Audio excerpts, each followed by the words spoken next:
Computer में जो हम टॉपिक पढ़ रहे हैं, इंट्रोडक्शन टू कंप्यूटर का, जो आपकी UPTSS परीक्षाओं के लिए और अदर परीक्षाओं के लिए भी महत्वपूर्ण टॉपिक है। तो इसमें मैंने पिछली क्लास में आपको करा दिया है इतना। अगर आपने पिछली क्लास नहीं देखी है तो उन क्लास को ज़रूर देख लें। उसमें मैंने आपके बहुत सारे क्वेश्चन आपके क्वेश्चन बनते हैं वो भी इसमें करा दिए हैं, और उससे मैं आज आगे कराने वाला हूँ। ठीक है, तो आज हम पढ़ेंगे एप्लीकेशन सॉफ्टवेयर। तो इसमें मैंने बहुत सारी क्लास करा दी है पिछली, अगर आपने वो नहीं देखी है तो ज़रूर देख लें। तो यहाँ पर जब भी आपको अगला भी आपके समझ में आ जाएगा। तो आज के टॉपिक में पढ़ेंगे एप्लीकेशन सॉफ्टवेयर।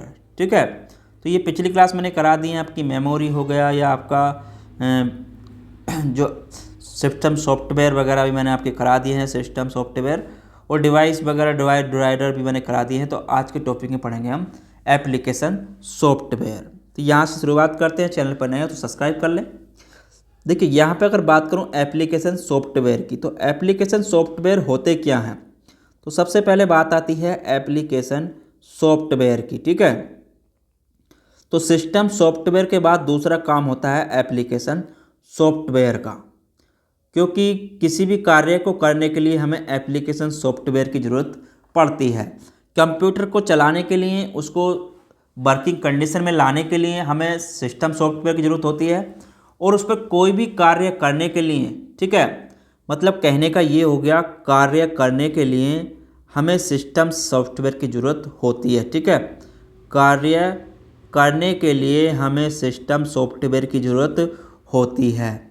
जो भी हम कार्य करेंगे उस पर सारा बिना सिस्टम सॉफ्टवेयर के नहीं कर सकते। ठीक है, चाहे वो आपका कोई सा भी कार्य हो, तो कार्य आपका सारा सिस्टम सॉफ्टवेयर के ही द्वारा होता है। ठीक है, तो जिन्हें हम क्या कहते हैं, देखिए कुछ सॉफ्टवेयर होते हैं जिन्हें हम क्या कहते हैं, रेडीमेड सॉफ्टवेयर कहते हैं। ठीक है, तो एक प्रोग्राम लिखे हुए आते हैं जिन्हें हम क्या कहते हैं, रेडीमेड सॉफ्टवेयर या पैकेज कहा जाता है। इन सॉफ्टवेयर को, एप्लीकेशन सॉफ्टवेयर की बात करूं तो इन्हें आपका रेडीमेड सॉफ्टवेयर या पैकेज कहा जाता है। ठीक है, तो यहाँ पर नोट कर लेना इसको, इन्हें आपका readymade readymade readymade software readymade software या आपका पैकेज कहा जाता है। ठीक है, क्या कहा जाता है, आपका पैकेज कहा जाता है। तो ये भी क्वेश्चन में पूछ लेता है, इस चीज़ को यहाँ पर नोट कर लेना। ठीक है, अब ये सॉफ्टवेयर तो हो गए, इसमें आते क्या क्या हैं। जैसे अगर बात करूँ यहाँ पर एग्जाम्पल्स की, अगर मैं यहाँ पर बात करूँ तो इसमें आ जाते थे कि जैसे आपका क्या हो गया, MS वर्ड हो गया। ठीक है, MS वर्ड हो गया, MS एक्सेल हो गया, MS एक्सेल हो गया। ठीक है, MS एक्सेल हो गया, टैली हो गया, क्या हो गया आपका, टैली हो गया, कोरल ड्रा हो गया, और आपके बहुत सारे फोटोशॉप हो गया, फोटोशॉप। तो बहुत सारे सॉफ्टवेयर होते हैं जो इनका हम प्रयोग करते हैं। ठीक है, तो ये सभी आपके एप्लीकेशन सॉफ्टवेयर में आते हैं।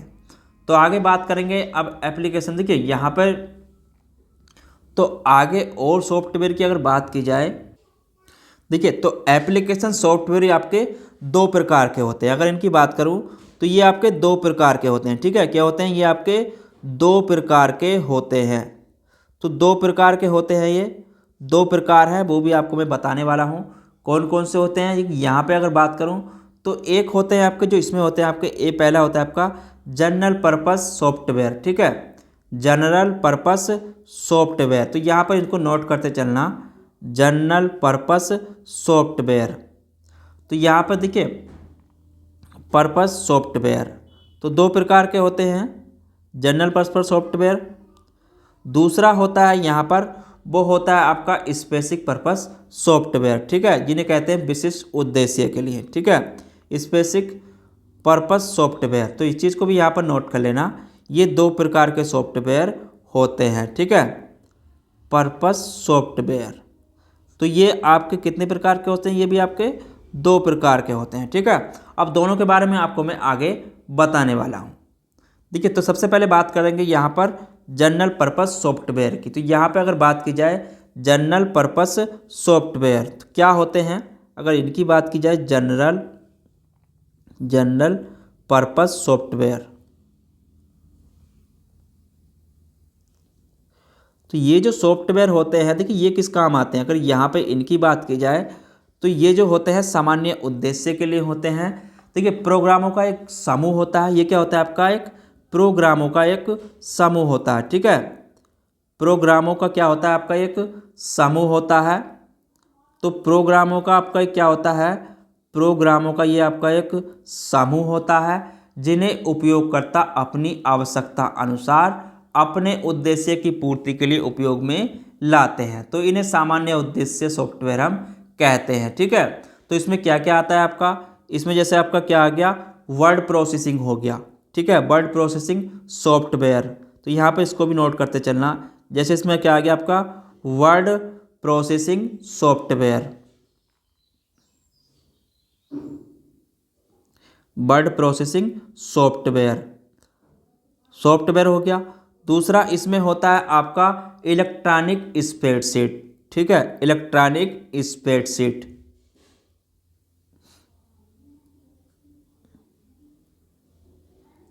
Electronic spreadsheet, spreadsheet. तीसरा इसमें जैसे हम यूज कर सकते हैं, उसे कहूँ जैसे मैं आपका डेटाबेस मैनेजमेंट सिस्टम, ठीक है।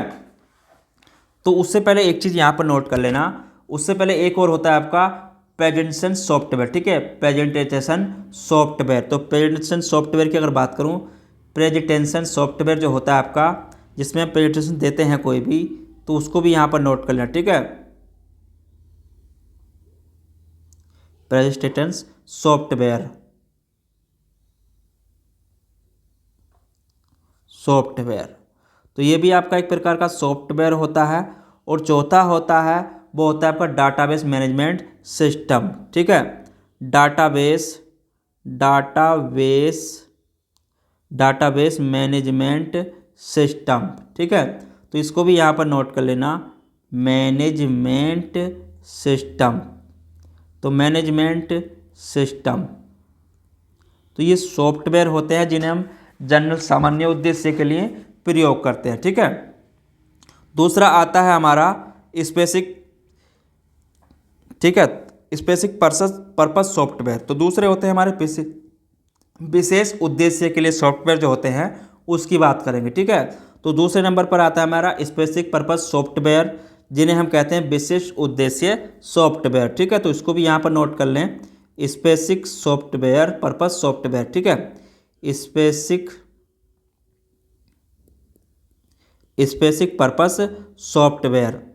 तो इनका जो प्रयोग करते हैं, अगर इनकी बात की जाए, विशिष्ट उद्देश्य के लिए इनका प्रयोग होता है, ठीक है।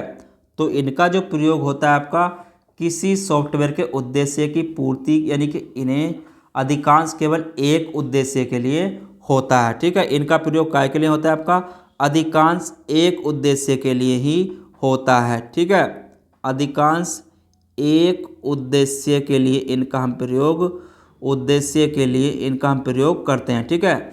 तो अधिकांश एक उद्देश्य के लिए इनका हम प्रयोग करते हैं, ठीक है। तो ये एक ही काम के लिए अधिकतर बनाए जाते हैं। जैसे कुछ सिस्टम होते हैं वो आपको मैं बताने वाला हूँ, ठीक है। तो कौन कौन सॉफ्टवेयर होते हैं उसके भी हम आगे चर्चा करेंगे। जैसे इसमें देखिए आपका क्या हो गया, जैसे मैं कहूँ आपसे inventory management system and purchasing system, ठीक है, payroll management system, hotel management system. तो ये क्या होते हैं, केवल उसी काम के आपके आते हैं। जैसे आपका इन्वेंट्री मैनेजमेंट हो गया, तो वो आपका जो भी आपका उसमें काम करेंगे तो उसी के लिए होगा। पेरोल मैनेजमेंट सिस्टम, वो भी आपका एक विशेष उद्देश्य। होटल मैनेजमेंट सिस्टम, तो उसमें होटल का सारा काम देखने के लिए मिलेगा।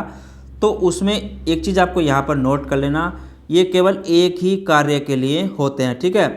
तो ये इस पर एक कार्य के लिए ही होते हैं, ठीक है, एक कार्य के लिए ही होते हैं।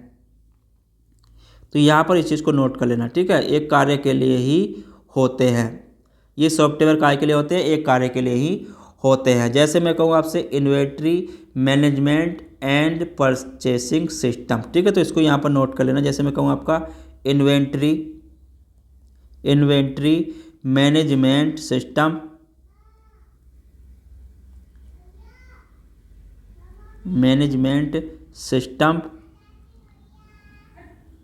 एंड परचेजिंग सिस्टम, ठीक है।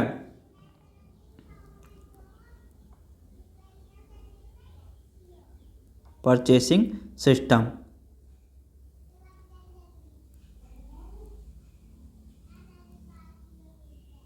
तो इसका भी एक ही कार्य होता है। उसके बाद जैसे मैं कहूँ आपका पेरोल मैनेजमेंट सिस्टम, ठीक है, payroll management system, payroll management system.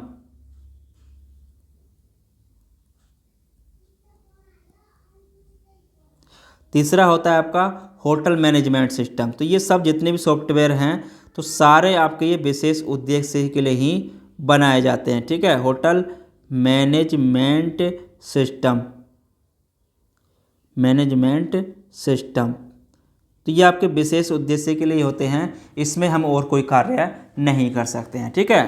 तो इसको भी यहाँ पर नोट कर लेना। चलिए उसके बाद आगे बात करते हैं। ये होते हैं आपके, कुछ होते हैं आपके यूटिलिटी सॉफ्टवेयर।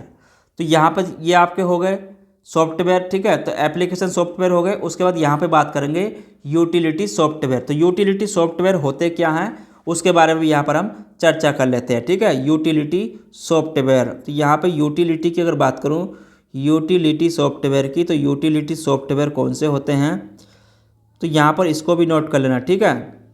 यूटिलिटी सॉफ्टवेयर, तो ये सॉफ्टवेयर कौन से होते हैं, देखिए अगर इनकी बात करूं तो ये प्रोग्राम के रख रखाव से संबंधित कार्य करते हैं, ठीक है। ये क्या करते हैं यूटिलिटी सॉफ्टवेयर, ये प्रोग्राम से संबंधित रख रखाव के कार्य कर सकते हैं, ठीक है। तो ये प्रोग्राम कंप्यूटर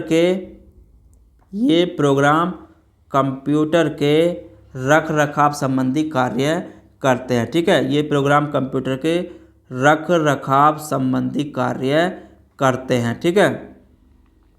तो यहाँ पर इस चीज़ को नोट कर लेना, ठीक है।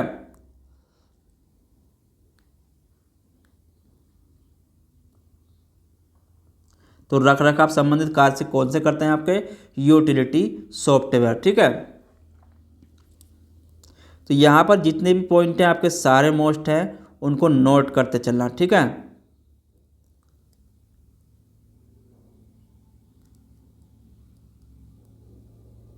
चलिए आगे इसमें बात करूँ, देखिए ये सिस्टम जो होते हैं ये प्रोग्राम के कार्य को सरल और अशुद्धियों को दूर करने और उसमें सुरक्षा, देखिए ये क्या करते हैं कार्य में, इसमें कोई भी काम हो तो आपका उसमें कार्य को सरल बनाने, उसमें कोई भी गलती उसे ढूंढने, सिस्टम में एरर आ जाती है या कोई भी उसकी सिक्योरिटी से रिलेटिव, तो सारे जितने भी इसमें आपके होते हैं उसमें कोई भी अगर कमी आती है तो यूटिलिटी सॉफ्टवेयर का ही प्रयोग किया जाता है जिससे हम उसको ठीक करते हैं, ठीक है। तो यहाँ पर यूटिलिटी प्रोग्राम फाइलों का बैकअप बाहरी स्टोरेज माध्यम पर ले जाने का कार्य भी कर सकता है, ठीक है। तो यूटिलिटी सॉफ्टवेयर से ही हम यानी कि ये प्रोग्राम कंप्यूटर के रख रखाव संबंधी कार्य ही करते हैं, ठीक है। उसके बाद इसमें जो आते हैं, देखिए यूटिलिटी सॉफ्टवेयर की अगर बात करूँ तो ये निम्न प्रकार के होते हैं, ठीक है। ये क्या होते हैं आपके निम्न प्रकार के होते हैं। यहाँ पर अगर बात करूँ कौन कौन से होते हैं, निम्न प्रकार के होते हैं, तो वो आपको आगे में लिखवाने वाला हूँ कौन कौन से होते हैं, उसको नोट कर लेना यहाँ पर। तो पहले आता है आपका डिस्क कंप्रेशन, ठीक है। तो यहाँ पर नोट करें पहले डिस्क कंप्रेशन, डिस्क कंप्रेशन।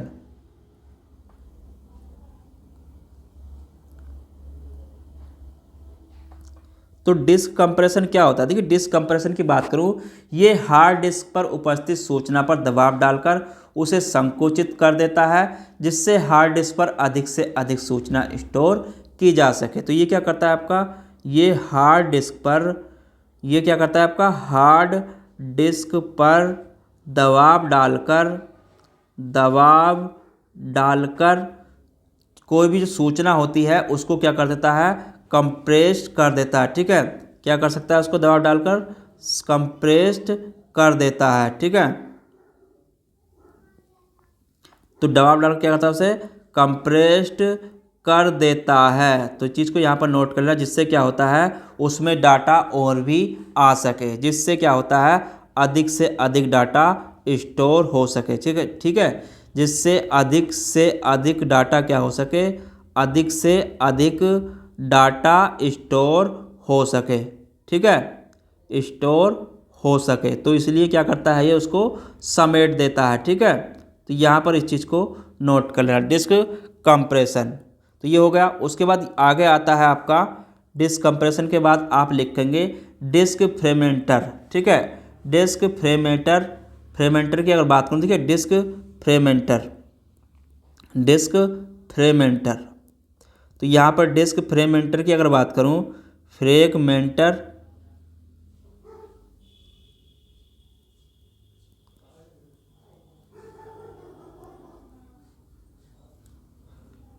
तो डिस्क फ्रेगमेंटर क्या होता है, देखिए कंप्यूटर पर हार्ड डिस्क पर जो कंप्यूटर की हार्ड डिस्क पर विभिन्न जगहों पर बिखरी हुई फाइलों को सर्च करके उन्हें क्या करता है, एक स्थान पर लाता है, ठीक है। तो कंप्यूटर में हार्ड डिस्क में बिखरी हुई फाइलों को, यानी कि हार्ड डिस्क में बिखरी हुई फाइलों को, बिखरी हुई फाइल को एक जगह एकत्रित करता है, ठीक है। फाइल को एक जगह एकत्रित करता है, ठीक है, एक जगह एकत्रित करता है, ठीक है। तो यहाँ पर इस चीज़ को नोट कर लेना, ये उन जो बिखरी हुई फाइल होती हैं उनको क्या करता है, एक जगह लाता है, ठीक है, ला देता है उन्हें आपका एक जगह। तो उससे क्या होता है, तो इसका प्रयोग फाइल और हार्ड डिस्क की खाली जगह पड़ी जगह को व्यवस्थित करने में होता है, ठीक है। तो खाली जगह को क्या करता है, ये आपका व्यवस्थित करता है। यहाँ पर इसको भी नोट कर लेना, खाली जगह को आपका ये क्या करता है, व्यवस्थित करता है, ठीक है, व्यवस्थित करता है जो खाली पड़ी रहती है, ठीक है। उसके बाद इसमें आता है आपका बैकअप यूटिलिटी। आगे नोट करना इसमें आपका बैकअप यूटिलिटी। तो यहाँ पे अगर बात करूँ बैकअप, तो बैकअप यूटिलिटी क्या होता है, देखिए यहाँ पे जितने भी पॉइंट है सारे नोट करते चलना।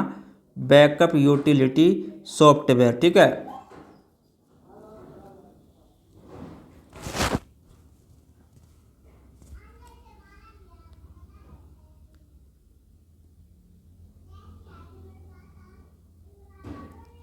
Backup utility software. तो इनका कार्य क्या होता है, देखिए इनकी बात करूं तो ये कंप्यूटर की डिस्क पर उपस्थित सूचना की एक कॉपी रखता है, ठीक है। तो ये कंप्यूटर की जो फाइल होती है कंटेंट वापस रीस्टोर कर देता है, ठीक है।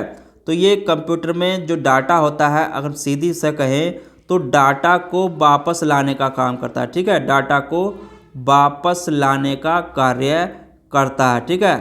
तो यहाँ पर सीधी भाषा में लिख लेना, डाटा को वापस लाने का कार्य करता है आपका बैकअप यूटिलिटी सॉफ्टवेयर, ठीक है। तो बस सीधी भाषा में इतना ही लिखना, अगर कोई डाटा हमारा रिस्टोर हो जाता है तो उसको ये वापस लाने का कार्य करता है, ठीक है। चलिए आगे बात करते हैं। आगे है आपका जो आता है अगला सॉफ्टवेयर, वो है आपका डिस्क क्लीनर, ठीक है। डिस्क क्लीनर की अगर बात करूँ, डिस्क क्लीनर, तो डिस्क क्लीनर होता क्या है, तो उसको भी यहाँ पर नोट कर लेना, ठीक है। तो डिस्क क्लीनर्स की अगर यहाँ पे बात करें तो डिस्क क्लीनर होता है, ये उन फाइलों को ढूंढकर डिलीट कर देता है, देखिए, जिनका उपयोग नहीं होता है, ठीक है। तो ये उन फाइलों को ढूंढकर डिलीट करता है जिनका समय से उपयोग नहीं हुआ है, ठीक है। तो ये बिना उपयोग फाइलों को डिलीट कर देता है, ठीक है। कहने का मतलब हो गया बिना उपयोग फाइलों को डिलीट कर देता है, ठीक है, बिना उपयोग फाइल को डिलीट करता है।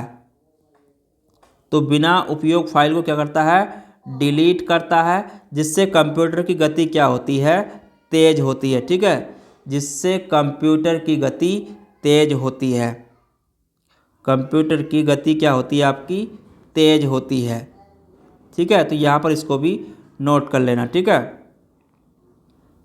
तो बस सीधा सीधा आपको लिखवा रहा हूँ, ज़्यादा इसमें आपका घुमा फिरा के नहीं लिखवा रहा हूँ, ठीक है। तो बस अगला पॉइंट है आपका एंटीवायरस। तो एंटीवायरस क्या होते हैं उसको भी यहाँ पर नोट कर लेना, ठीक है, एंटीवायरस। तो एंटीवायरस की अगर बात करें, एंटीवायरस, तो एंटीवायरस क्या होता है, देखिए एंटीवायरस की अगर बात करूँ तो एंटीवायरस आपका क्या होता है, एक यूटिलिटी प्रोग्राम है जिसका कार्य क्या होता है, कंप्यूटर में वायरस को ढूंढने और उन्हें डिलीट करना होता है, ठीक है। वायरस को ढूंढने, कंप्यूटर में वायरस को ढूंढने और उसे डिलीट करने का कार्य करता है। ठीक है, तो यहाँ पर कंप्यूटर में वायरस को ढूंढने और डिलीट करने का कार्य करता है। ठीक है, ढूंढने और डिलीट करने का कार्य। ठीक है, डिलीट करने का कार्य करता है कौन सा? आपका एंटीवायरस। ठीक है, तो बस इतना ही है, डिलीट करने का काम होता है इसका, एंटीवायरस का। तो इसमें ज़्यादा कुछ लिखवाने का आपको ज़रूरत नहीं है। तो आज के टॉपिक में हम इतना ही पढ़ेंगे। कल के टॉपिक में पढ़ेंगे हम ओपन सोर्स सॉफ्टवेयर। तो आगे मैं कराऊंगा आपको ओपन सोर्स सॉफ्टवेयर क्या क्या होते हैं। तो आज आप इतना ही पढ़ें। जो आपका मेन टॉपिक था हमारा यही था, एप्लीकेशन सॉफ्टवेयर आज का। तो ज़्यादा मैं आपको नहीं करा रहा हूँ, मैं थोड़ा थोड़ा ही आपको इसमें करा के चल रहा हूँ। ठीक है, जिससे कि आपको समझने में आसानी रहे। अगर आपने पिछली क्लास नहीं देखी है तो पिछली क्लास ज़रूर देख लें। वहाँ पर आपका मैंने सारा कंप्यूटर्स का प्रीवियस यानी कि टॉपिक में आपको करा दिया है। और अगर आपको ये वीडियो अच्छी लगी हो तो लाइक करें। इससे रिलेटेड कोई भी जानकारी चाहिए तो हमें कमेंट में ज़रूर बताएं। चलिए फिर मिलते हैं किसी अन्य टॉपिक के साथ कल। जब तक के लिए धन्यवाद।